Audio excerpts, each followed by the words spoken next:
maka ndị ngalaba niile maọbụ ndị klọb maọbụ ndị otu niile nọ na Arụtụ Kingdom ndị Arụzọn nọwa n'ebe a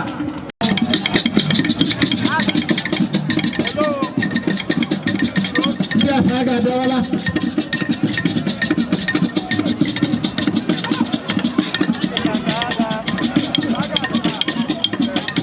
Asaga na-abịa Dr. Orome Puji ndị Asaga ọ ya bụ na-apụta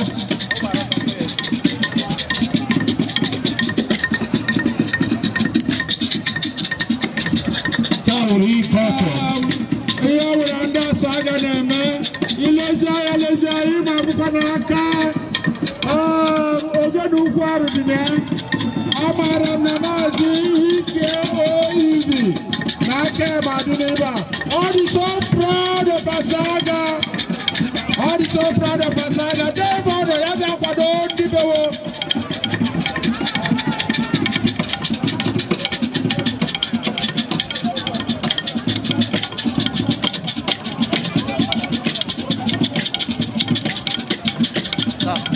What's your hand back on about that one? Biko ndị Asaga nọ n'ebe a ruo na ha agbalịkwa bịa ị nwere minute atọ we have 5 minutes 3 minutes remaining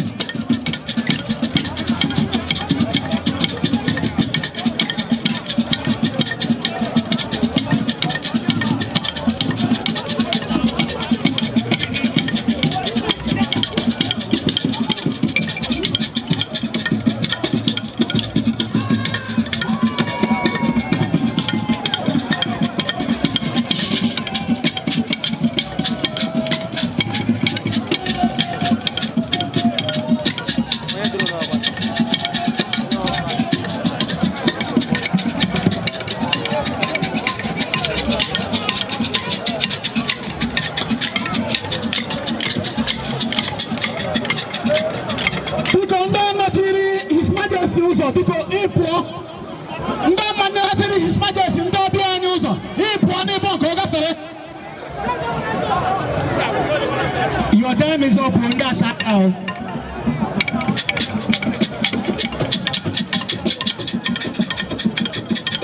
ndị machiri His Majesty ụzọ ya pụọ unu pụọ n'ebe nke ọ gafere we have less than 2 minutes to go.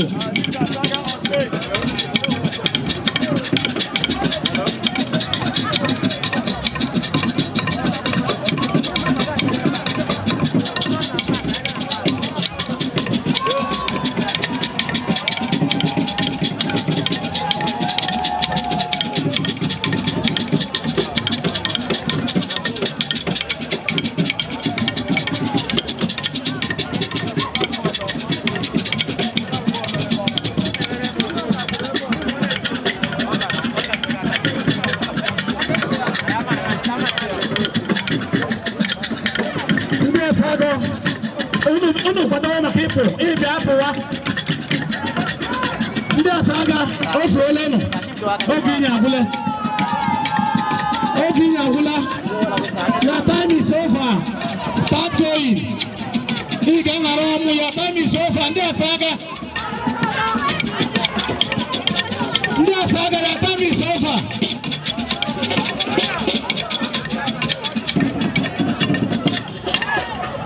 thank you unu kwara waka biko ihe a na-eme ugbu a wụ iri ji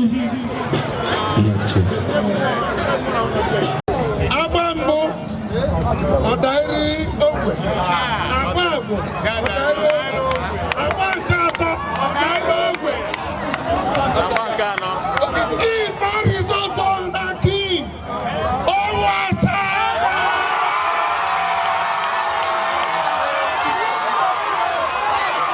Thank you very much.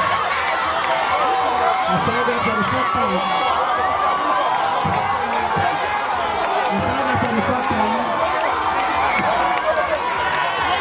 We are not done yet.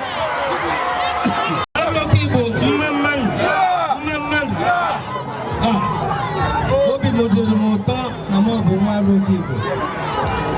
Obi dị m ụtọ na m bụ nwoke Nnachi. Obi dị m ụtọ na m bụ nwa Bianco. Obi dị m ụtọ na m bụ nwa Asaga. Mgbe Asaga na-ewe ewu. Ọ pụtara na ọrụ aka mere ite ji mee okporo. Onye na-achị Asaga na-achịzi President General, may God bless you. Ndị bịara n'ọkwa nye agbanweela. Ugbu a Asaga enweela ihe enweghị ya na mgbe ndị nke a bịara ọhụrụ ugbu a. Anyị enweela ya ugbo 4 mgbe ya agba 3 na nke ọhụrụ ya. Ọ pụtara na ọ kwesịrị Asaga erite n'ụdị skọp. And ngwongwo dị ebe a ọ dị ukwuu. First prize ngwugwu a dị ukwuu. Ọ pụtara na ọ dị ibu iso na tantan.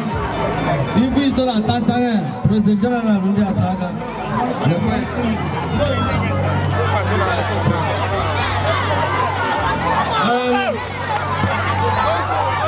Ndị Ava ndị Aroke biko ichere biko ndị Ava patrons of Nzukọrụ. Ndị Ava President General na ndị Nzukọrụ niile worldwide. Now handing over this cup for the 3rd time. This year, 4th time. since you assumed office as the President General. Biko wait now, mother wait.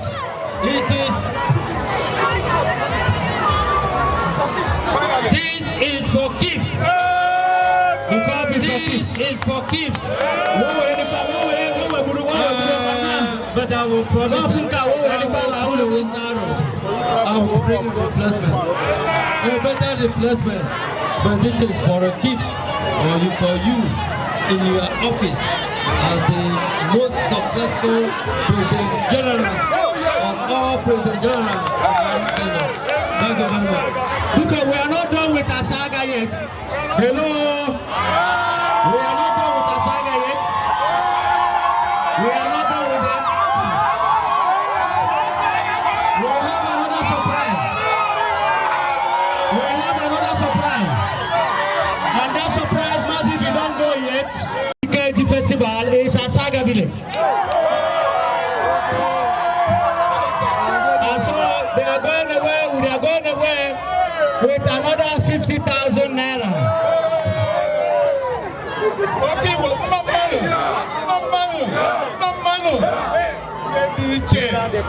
get nganga, get innovative.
Because Daicha Sakurande Youth, they were defense of Ike Jaro shortly after this program.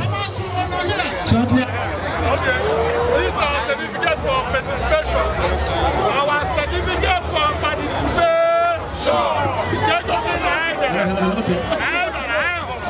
Defense of Ike Jaro program will take off immediately after this ceremony.